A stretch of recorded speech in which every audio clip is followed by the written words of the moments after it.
न्यूनतम सरकार 18,000 रुपए प्रतिमाह देने पर विचार करेगी। क्या सरकार उन्हें लाइफ इंश्योरेंस और मेडिकल इंश्योरेंस देने पर विचार करेगी? और संगनी जो है सर, उनको स्कूटी देने पर विचार करेगी? मंत्री जी, शायद आप ये समझ नहीं पा रहे हैं कि ये आशा बहनें हीरा है, इतना वो काम कर रही हैं। अगर उनका काम रोक दिया जाए तो आपके विभाग का जो संपूर्ण का बजट है, वो पूरा का पूरा बजट भी आप लगा देंगे, तब भी आप उनके द्वारा किए हुए कार्यों को पूरा नहीं कर पाएंगे। 25,000 आशा महिलाएं हैं जो हमारी वर्कर्स हैं, जिनका भुगतान नहीं हुआ है, और आज वो रोडों पे हैं, वो जगह जगह पर आपसे मिलना चाह रही हैं, लेकिन उन्हें आपसे मिलने का अवसर नहीं मिल रहा है। ना उन्हें राजकीय कर्मचारी का दर्जा दिया जा रहा है, ना उन्हें संविदा के कर्मचारियों का दर्जा दिया जा रहा है। क्या उसका अधिकार नहीं है कि उसे भी 18,000 का मानदेय प्रति माह मिले? क्या हमारी जो संगिनियां उनके साथ काम करती हैं, उनका अधिकार नहीं है कि उन्हें 24,000 का मानदेय सरकार के द्वारा मिले? प्रत्येक सीएससी पे कम से कम आशा बहनों के रुकने का इंतजाम कराते हुए एक कमरा आवंटित किया जाए कि आशा बहनों की मांग हड्डी और स्वास्थ्य उपचार की पहली सीढ़ी आशाओं के हक पर मुझे सवाल लगाने का मौका दिया। ये वही आशा है जो 1.5 लाख से ज्यादा हमारे प्रदेश के गांवों में सेवा देने का काम कर रही हैं। इनका 1.5 लाख से ज्यादा इनके परिवार हैं जो इस प्रदेश में रह रहे हैं। ये वही आशाएं हैं जिन्होंने मातृ मृत्यु दर को कमी लाने में विशेष योगदान दिया। और आदरणीय मंत्री जी ने अपने जवाब में कहा है कि उन्हें मानदेय 3,500 रुपया मिल रहा है। ये वही आशाएं हैं जिन्होंने चाइल्ड मृत्यु दर कम करने में विशेष योगदान दिया है, लेकिन उन्हें सिर्फ 3,500 रुपया मिल रहा है।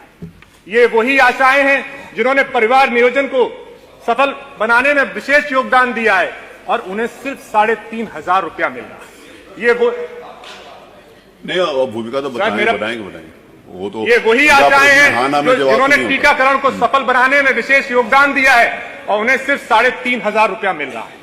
ये वही आशाएं हैं जिन्होंने ई कवच अभियान को सफल बनाने में इस प्रदेश में विशेष योगदान दिया है, उन्हें सिर्फ 3,500 रुपए मिल रहा है।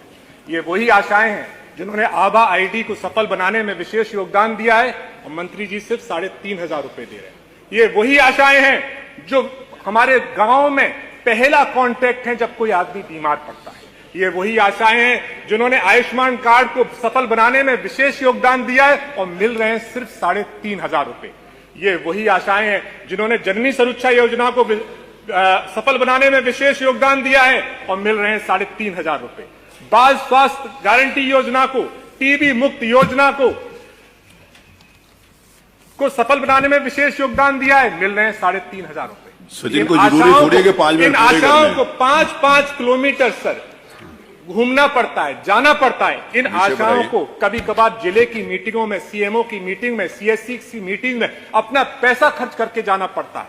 ये इन आशाओं को सर अपनी जेब से पैसा लगाकर अपने फोन पर ऐप, इंटरनेट चलाने के लिए भी पैसा अपनी जेब से खर्च करना पड़ता है। ये आशाएं गांव में 24 घंटे सेवा देने का काम करती हैं। ये आशाओं को कभी कभार अपनी जेब से सर स्टेशनरी भी खरीदनी पड़ती है, फोन खराब हो जाए उसे भी सही करना पड़ता है, और जब बीमार होती हैं तो स्वास्थ्य विभाग में काम करने के बावजूद अपने पैसे से अपना और अपने परिवार का इलाज कराना विषय पर आइए। विषय सर, ये वही आशाएं हैं जिनको अपने ही स्वास्थ्य विभाग में अपने परिवार को इलाज कराने के लिए लाइन पर भी लगना पड़ता है, और जो ड्रेस इनको पहननी पड़ती है, साड़ी की ड्रेस, उसको भी अपने आप ही खरीदना पड़ता है। ये वही आशाएं हैं सर जिन्होंने कोविड काल में विशेष योगदान दिया और 19 माह का उनका जो मानदेय था, जो सरकार ने वादा किया था, वो भी नहीं दिया, सिर्फ 3 माह का दिया। तो मेरा सर, और हम लोग जीरो पॉवर्टी अभियान की भी बात करते हैं सर। प्रश्न पूछ हमारे वित्त मंत्री सर, मेरा सर 3 ही मिनट हुआ है, मैं बहुत अपने समय पे खत्म करूंगा सर। जीरो पॉवर्टी अभियान की भी बात करते हैं सर। हम लोग आदरणीय वित्त मंत्री जी ने वादा किया कि हम बहुत से परिवारों को गरीबी रेखा से ऊपर उठाएंगे, 1.25 लाख रुपए से ज्यादा उनकी इनकम बनाने का काम करेंगे। लेकिन यही आशाएं जब 3,500 रुपया पाएंगी तो कैसे जीरो पॉवर्टी लाइन से ऊपर उठकर आएंगी? तो मेरा सर आपसे और आपके माध्यम से आदरणीय मंत्री जी से अनुपूरक है सर, और आदरणीय मंत्री जी से मैं अनुरोध करूंगा सर कि पुरानी बातों को ना लेके आए, और क्योंकि आशाएं जो इस उत्तर प्रदेश की है, मेरे माध्यम से और आपके माध्यम से उनसे जानना चाह रही हैं, और आज इस प्रश्न के उत्तर को सुनने के लिए वो अपने टीवी पर देख रही होंगी, तो मेरा सर अनुपूरक है कि अगर पहली बात सर, कि अगर मंत्री जी को लगता है कि 3,500 रुपए सबको मिल रहा है, कि वो भी नहीं मिल रहा है सर, उसके लिए भी उनको कभी कभार धरना देना पड़ता है कि अगर 3,500 रुपए सबको मिल रहा है सर, उसमें कोई कमीशनगिरी नहीं है, कोई रिश्वतखोरी नहीं है, तो क्या जो रुपए उन्हें मिलते हैं उन्हें फिक्स करने पर सरकार विचार करेगी? अगर करेगी तो कब तक, अगर नहीं करेगी तो क्यों नहीं? जीरो पॉवर्टी अभियान को मद्देनजर रखते हुए आशाओं की जिम्मेदारियों को देखकर, उनके परिवारों की देखरेख को देखकर क्या उनको न्यूनतम सरकार 18,000 रुपए प्रतिमाह देने पर विचार करेगी? अगर करेगी तो कब तक, अगर नहीं करेगी तो क्यों नहीं? तीसरा, क्योंकि वो गांव में बीमारी के सबसे नजदीक होती है, जब गांव में कोई बीमारी फैलती है, तो क्या उन्हें लाइफ इंश्योरेंस जो सभी लोगों को कहीं 25 लाख 50 लाख रुपए मिलता है, लाइफ इंश्योरेंस और मेडिकल इंश्योरेंस, क्योंकि उन्हें इलाज कराने के लिए खुद अपने जेब से पैसे देने पड़ते हैं, क्या सरकार उन्हें लाइफ इंश्योरेंस और मेडिकल इंश्योरेंस देने पर विचार करेगी या नहीं करेगी? और सर 19 माह का जो उनका वेतन वो मानदेय बचा है, उसको देने पर विचार करेगी या नहीं करेगी? और संगनी जो है सर, उनको स्कूटी देने पर विचार करेगी या नहीं करेगी? यही मैं सब पूछना चाहता हूं। बहुत बहुत धन्यवाद। जो रेलेवेंट पोर्शन है उसका उत्तर दीजिए। वो सवाल है प्रश्न संख्या वही जो 1 और रेलेवेंट है 2। उसका उत्तर दीजिए। प्रश्न संख्या 1 और 2 दोनों सेम सवाल हैं।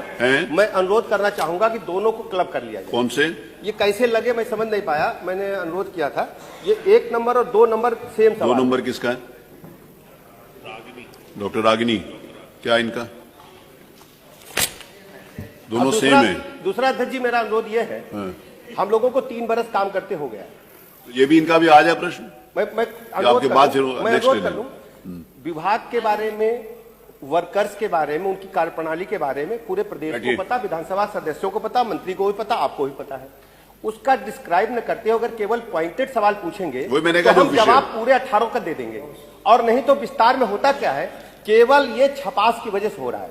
मेरा सादर अनुरोध आपके मतलब कृपा मैं चाहता हूं, केवल पॉइंटेड सवाल पूछा जाए। अरे आप बैठिए ना, अपनी बात, उनको अपनी बात कहने का अधिकार है। आपने सारे प्रश्न कहे, वो बैठिए। अरे आप उत्तर तो आने दीजिए। अरे वो कोई बात नहीं, आपने भाषण दिया पूरा, बैठिए। उनको खराब अपशब्दों का 5 मिनट का मतलब, अच्छे शब्दों में उनसे सवाल पूछा है। विषय नहीं है, डिबेट नहीं हो सकती, प्लीज। सर छपा, जब आपको बोलेगा तब आप हम लोग छपने के लिए यहाँ पर आए हैं सर। बैठिए प्लीज। नहीं, मैंने दूसरा प्रश्न देखा नहीं था, डॉक्टर रागिनी का है। आप इसका उत्तर दे देंगे तब उनसे अनुपूरक करवा लें। आप उत्तर दीजिए, फिर उसके बाद डॉक्टर रागिनी आप अनुपूरक उससे संबंधित होंगे। सवाल होगा, आप पूछ लीजिए, मैं दोनों साथ दे दूं। आप कुछ पूछना चाहें पूछें डॉक्टर। अध्यक्ष जी, आपका बहुत बहुत आभार। आपने महिला शक्ति से जुड़े हुए स्वास्थ्य संबंधित सवाल से मुझे प्रश्न पूछने का अवसर दिया। अध्यक्ष जी, मेरा सवाल जो हमारे प्रदेश में कार्यरत आशा बहनें हैं उनसे जुड़ा हुआ है, और सरकार कहीं ना कहीं इन आशा बहनों की आशाओं पर लगातार पानी फेरती हुई आ रही है। ये आशा बहनें जो हैं, उनका मूल मंत्री जी शायद आपका विभाग समझ नहीं पा रहा है। और रही बात छपने की, आशा बहनों का भी उतना ही अधिकार है कि वो अखबार की पंक्तियों में सामने आए और उनकी अधिकार की जो बातें सदन में बोली जा रही हैं वो लिख करके, पढ़ करके वहां पर आए। क्योंकि आज वो आशा बहनें जिस तरीके से आपके विभाग की रीढ़ बन करके हैं, शायद ये सरकार नहीं समझ पा रही है, और इसीलिए बार बार उसको एक ऐसा मामूली सा पत्थर समझ करके फेंकी जा रही है। हम सबके लिए बहुत ही महत्वपूर्ण है, और उनकी महत्वपूर्ण जिम्मेदारी को देखते हुए हमारी सरकार ने लगातार उनकी उन्नयन के लिए काम किए हैं। आशा योजना भारत सरकार की योजना है, और ये वॉलंटरी सर्विस है। स्वैच्छिक सेवा के कारण उनको मानदेय मिलता है, और जो विभिन्न केंद्र प्रदेश की योजनाएं हैं उनको क्रियान्वित करने पर उनको अलग से बोनस भी मिलता है। इस प्रकार हम कह सकते हैं, इनको वर्तमान में 6,000 से लेकर के 11,000 रुपए तक, 6,000 रुपए मिनिमम है और 11,000 रुपए मैक्सिमम पेमेंट हमारी सरकार ने मानदेय और जो इनके बोनस हैं अतिरिक्त रूप से जो काम किया उसके आधार पर हमने अभी तक किया है। अभी 16-17 में इनको 2,306 रुपया मिलता था टोटल, अब ये 6 से 11,000 रुपया हो गया है। दूसरा 25-26 के बजट में हम इनको 2000 से 3000 रुपए करने के लिए हम प्लान बनाए हैं। इसको हम आगे भारत सरकार को 3500 तो पहले ही दे रहे हैं। भारत सरकार को हमने लिखा है। अच्छा, वो देते हैं। दूसरा क्या है, अभी हमें लगता है माननीय सदस्यों ने पूरा अध्ययन नहीं किया है, सतही जानकारी के तहत सवाल लगाया है। हमारी सरकार ने इनको जीवन बीमा की सुविधा दे रखी है और ये सुविधा दी जा रही है इनको प्रधानमंत्री जीवन ज्योति योजना के तहत, प्रधानमंत्री सुरक्षा बीमा योजना के तहत इनको हम ऑलरेडी दे रहे हैं और ये बहुत लंबे समय से लागू है। इनको हम स्मार्टफोन भी एक दिए हैं। माननीय सदस्य ने चार्ज के बारे में कहा, उसका रिचार्ज के लिए हम 99 रुपये और 250 रुपये उनको प्रतिमाह देते हैं, रिचार्ज के लिए देते हैं। मोबाइल फोन भी दिया है। दूसरी सबसे बड़ी बात इन्होंने उठाई कि इनको बड़ी चिंता है। सर, लोकतंत्र में कभी काम करने का अवसर इनको भी मिला है और आज हमें मिल रहा है। हम लोगों ने इनके मानदेय को लगातार बढ़ाने का काम किया है और 2018 में 1000 रुपया था, इसको 2000 रुपया अपनी सरकार ने किया, भारतीय जनता पार्टी की योगी जी की सरकार ने किया है। इसके अलावा अगर एक जियो हमारे समाजवादी साथी सुनना चाहें, 4 मार्च 2014 को समाजवादी पार्टी की सरकार थी, इनके भैया यहां बैठते थे, एक जियो किए थे, उसके 9वें नंबर पॉइंट पर कहे हैं कोई नियत वेतन आशा को हम नहीं देंगे, ये जियो में कहा है। और दूसरा कहा है कोई मानदेय भी नहीं मिलेगा। मेरा ये कहना है, ये कोई ऐसी बात नहीं है, ये हमारी सरकार की प्रतिबद्धता आशा वर्कर के साथ साथ उत्तर प्रदेश के एक एक कर्मचारियों के हित के लिए। आशा वर्कर हमारे स्वास्थ्य विभाग की रीढ़ की हड्डी, मैं स्वयं इनके संपर्क में रहता हूं। एक और सूचना दे दूं, मुझे अच्छी तरह याद है, इनके भैया यहां बैठते थे, आशा वर्कर ने प्रदर्शन किया था, हजरतगंज कोतवाली में मुकदमा दर्ज हुआ था, जो आशा वर्करों की अध्यक्ष प्रदेश की, उसका मुकदमा पिछली सरकार में न्याय मंत्री रहते हुए मैंने वापस लिया था। ये वही हमारे समाजवादी साथी हैं। इसलिए माननीय अध्यक्ष जी, हम पूरी तरह से प्रतिबद्ध हैं। अपने आशा वर्कर के साथ साथ प्रदेश के एक एक कर्मचारियों के हितों की चिंता करना हमारे सरकार का प्रथम दायित्व है। कर्मचारी हमारी रीढ़ की हड्डी हैं, उनके सुख और दुख में हम हमेशा खड़े रहेंगे, इसमें कोई शक की गुंजाइश नहीं।